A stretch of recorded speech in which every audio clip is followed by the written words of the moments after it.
If we have three LEDs, red, blue, and green, and three buttons, one to control each of the LEDs, the pseudocode for the program might look like this. If push button 1 is pressed, the red LED lights up, else it stays off. If push button 2 is pressed, the green LED lights up, else it also stays off. While if the push button 3 is pressed, the blue LED lights up, otherwise it stays off. But is it possible to turn all three LEDs on using only a single button as the controller? If so, how would the program look like? Well, let's consider this pseudocode. If push button is pressed for the first time, then the red LED lights up.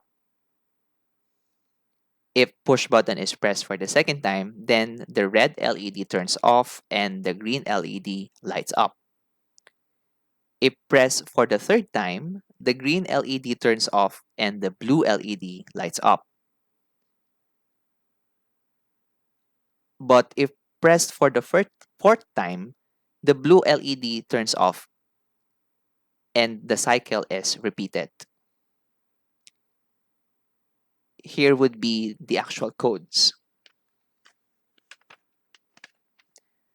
You might have noticed that there are added codes above the void setup function.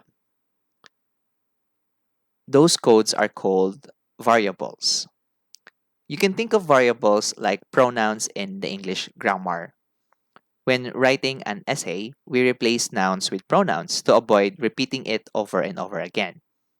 In Arduino language, you can think of the pin numbers as the nouns, which can be replaced by the pronouns called variables. In this program, instead of writing 2 to refer to pin 2, where the button is connected, we use the variable name button. We declare this ahead of time using the int variable. From the variable declaration, we also know that the blue LED is connected to pin 3, the green LED to pin 5, the red LED to pin 6. Declaring it outside of the void setup and the void loop functions makes them global variables, which means that they can be used in both functions. Notice too that in the void setup, we use the variable names green, red, and blue instead of their respective pin numbers as parameters in the pin mode function to set the LED as output devices. But the variables were most useful in the void loop function where the LEDs need to be turned on or off in a specific sequence. Because the variable name is very descriptive, we easily know which LED we should set to high in the digital write function. This would be a bit harder if we are still using pin numbers as the parameter. The variable int, short for integer, is just one of the many data types that can be used in Arduino programming. However, it is one of the most commonly used. It has the following syntax. Var is the variable name, which can consist of uppercase letters, lowercase letters, and numbers. But variable names cannot start with a number. It cannot also contain any special characters except for underscore. Also, spaces are not allowed. Therefore, variable names like lead pin 1 or lead underscore pin 1 are allowed. Also, all variable names must be unique. You cannot have two variables with the same name. Meanwhile, val is the value as assigned to the integer.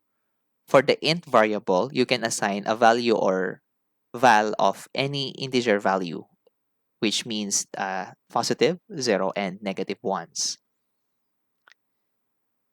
In the void loop function, we see another variable named mode. This variable was only declared under the void loop function, so it is called a local variable, which can only be used in the said function. The mode variable was assigned a value of 0 and is an integer type. Mode was then used as part of the if statement, as shown here. This line of code states that if the button was pressed, 1 will be added to the present value of the mode variable. Hence, if the button is not pressed, the value of mode stays 0 and all LEDs stay off, as commanded by these lines of code. Pressing the button for the first time will plus 1 to the value of mode, turning the red LED as specified by these lines of code. While if the button is pressed for the fourth time, the value of 0 will be assigned to the mode variable, turning all LEDs off and creating a cycle.